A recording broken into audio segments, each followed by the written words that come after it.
BYD एक Chinese car brand जिसने Tesla को भी पीछे छोड़ दिया।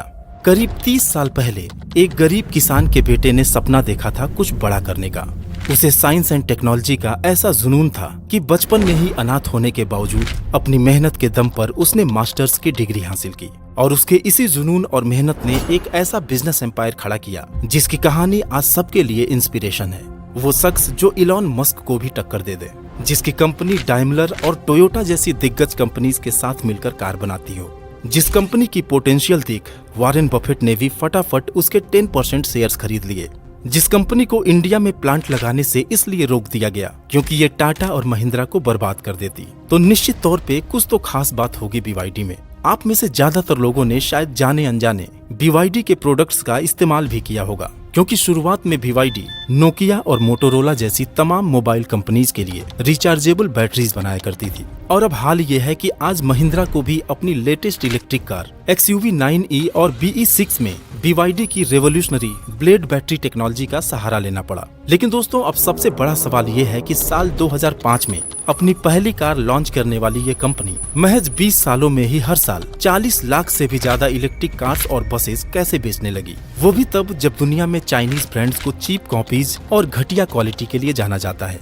आखिर BYD ने उस इमेज को कैसे बदल दिया? क्या चाइनीज गवर्नमेंट के बेतहाशा सपोर्ट और EV पर मिली तगड़ी सब्सिडी ने BYD की किस्मत को बदला है, या वाकई इस ब्रांड में दम है? आज की वीडियो में हम BYD की शुरुआत से लेकर ग्लोबल लीडर बनने तक की पूरी कहानी, सारे राज और उसके पीछे की पूरी स्ट्रेटजी को डिटेल में जानेंगे। BYD की कहानी शुरू होती है साल 1966 में, जब चाइना के अनहुई प्रांत में एक गरीब किसान के घर वांग चुआनफू का जन्म हुआ।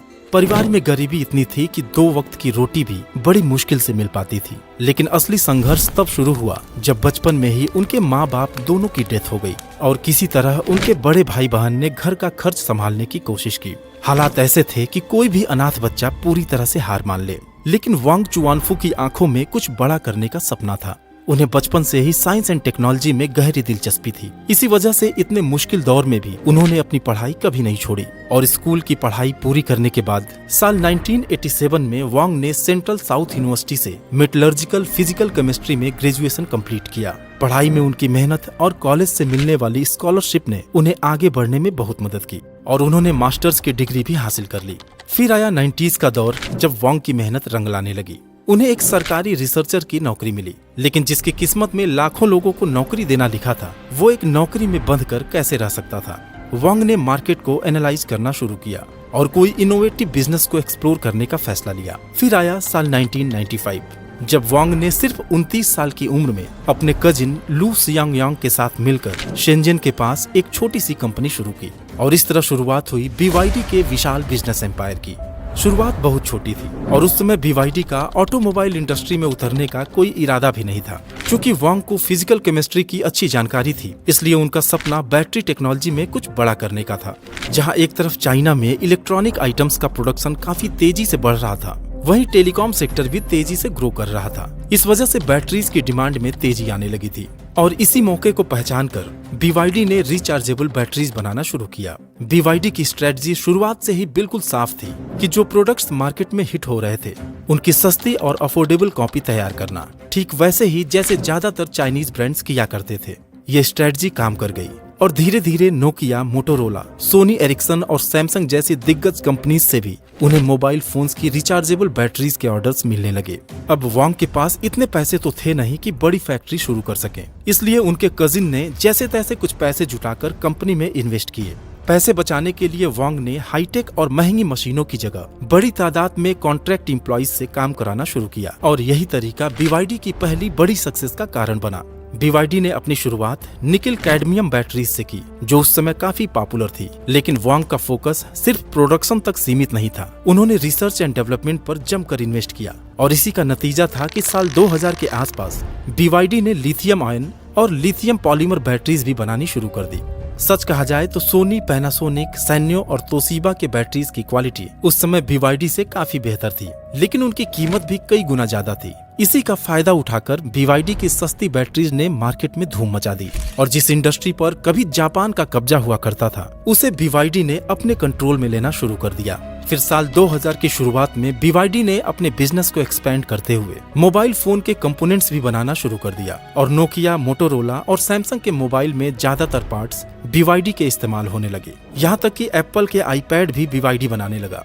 एप्पल तो BYD को इंडिया में भी लाना चाहता था, लेकिन सरकारी अप्रूवल न मिलने की वजह से ये प्लान आगे नहीं बढ़ सका। फिर आया साल 2003 जब BYD ने एक नया माइलस्टोन हासिल किया। कंपनी को हांगकांग स्टॉक एक्सचेंज में लिस्ट कर दिया गया और इस लिस्टिंग ने BYD को एक ग्लोबल पहचान दिलाने में बड़ा रोल निभाया। लेकिन दोस्तों, अगर अभी देखा जाए तो दुनिया भर के मार्केट में करेक्शन चल रहा है और इसी वजह से क्रिप्टो के प्राइसेस नीचे आए हैं। लेकिन एक्सपर्ट्स का कहना है कि यह एक गोल्डन अपॉर्चुनिटी हो सकती है, क्योंकि बेरिश मार्केट ही वो टाइम होता है जब स्मार्ट इन्वेस्टर्स एंट्री लेते हैं, ताकि जब मार्केट बाउंस बैक हो तो मैक्सिमम रिटर्न्स मिल सके। तो अगर आप भी क्रिप्टो में इन्वेस्ट करने की सोच रहे थे तो यह एक परफेक्ट टाइम हो सकता है। लेकिन अब सवाल यह है कि कौन सा प्लेटफॉर्म सेफ एंड सिक्योर है क्रिप्टो में इन्वेस्ट करने के लिए। One of India's biggest crypto exchange CoinSwitch के साथ कीजिए। यहाँ आप क्रिप्टो फ्यूचर्स में ट्रेड कर सकते हैं, जहाँ आपको मिलती है लोवेस्ट फीस, 350 प्लस कॉन्ट्रैक्ट्स और अप टू 25x लेवरेज। मतलब अगर आपके पास सिर्फ 1000 रुपीज है ट्रेड के लिए, तो भी आप 25,000 प्लस रुपीज का ट्रेड कर सकते हैं। साथ ही अगर आप फ्यूचर ट्रेडिंग में नए हैं तो पहले 15 डेज के लिए मिलता है 100% फी रिबेट,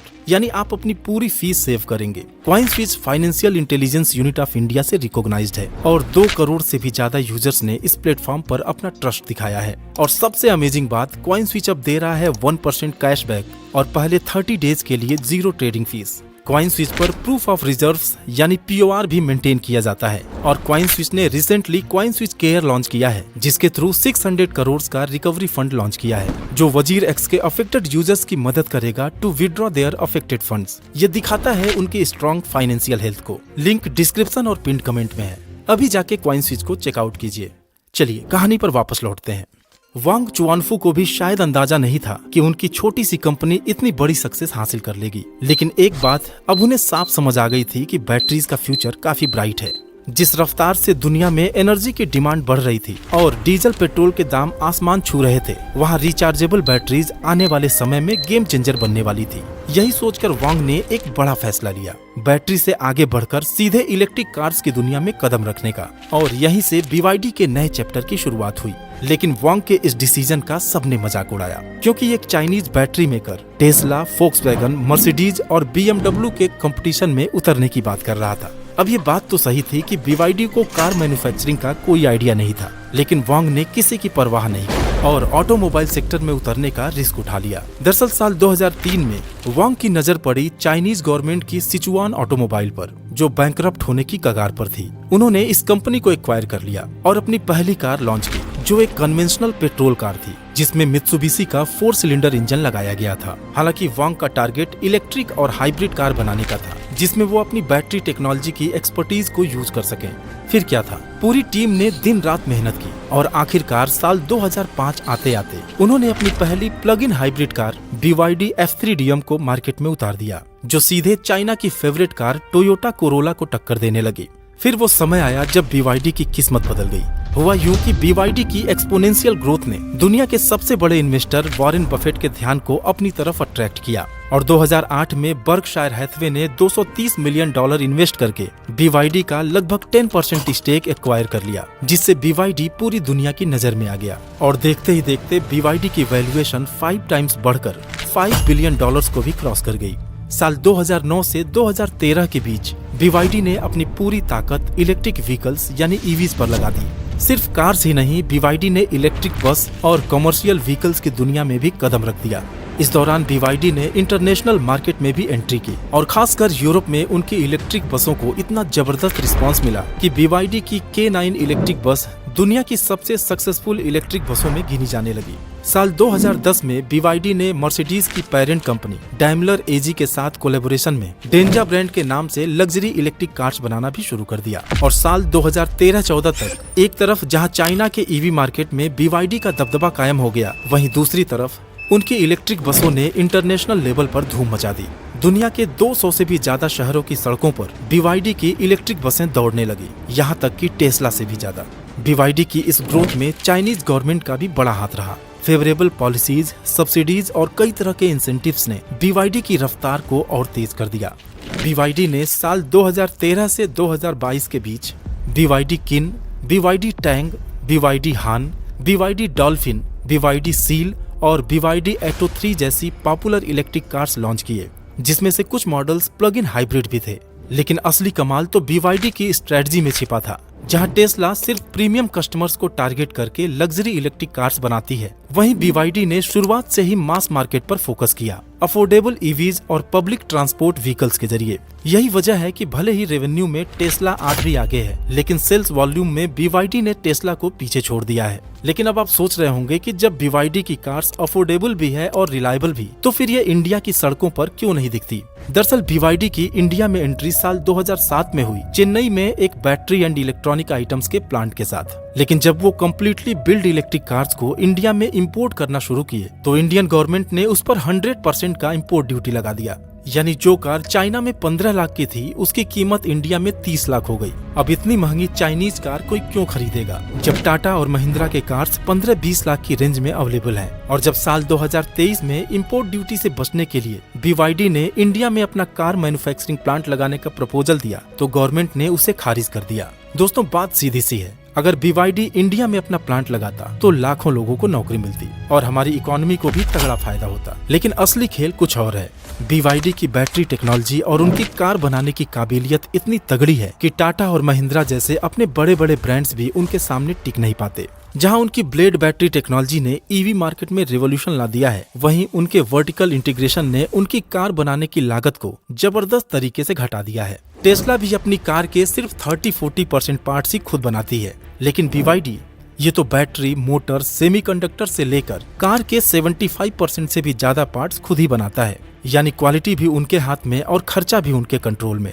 आपको याद होगा दोस्तों, हाल ही में महिंद्रा ने अपने 2 नए electric car models XUV 9e और BE6 लॉन्च किए थे। लेकिन आपको पता है, इन दोनों गाड़ियों में जान फूंकने का काम भी BYD की ब्लेड बैटरी ने ही किया है, जो एक बार चार्ज होने पर 600 किलोमीटर से भी ज्यादा का रेंज देती है। अब आप इस बात से ही अंदाजा लगा सकते हैं दोस्तों कि साल 2024 में महिंद्रा ने लगभग 7000 इलेक्ट्रिक कार्स, टाटा ने लगभग 69,000 और टेस्ला ने करीब 18 लाख इलेक्ट्रिक कार्स बेची थी। वहीं अकेले BYD ने 2024 में कुल 4.27 मिलियन यानी करीब 42,70,000 गाड़ियां बेच डाली, जिसमें से लगभग 17 लाख इलेक्ट्रिक कार्स थीं और लगभग 25 लाख हाइब्रिड कार्स थीं। यानी इलेक्ट्रिक हो या हाइब्रिड, दोनों सेगमेंट में BYD पूरी दुनिया में झंडा गाड़ चुकी है। आज $137 बिलियन की जबरदस्त नेटवर्थ के साथ ये कंपनी 9 लाख से भी ज्यादा लोगों को रोजगार देती है। और सिर्फ इलेक्ट्रिक कार्स और बसेज ही नहीं, बल्कि battery, semiconductor, electronic parts, electric forklift और यहाँ तक कि मोनो रेल तक बनाती है। तो दोस्तों, उम्मीद है कि BYD कंपनी के बारे में आपको कुछ नई जानकारी मिली होगी।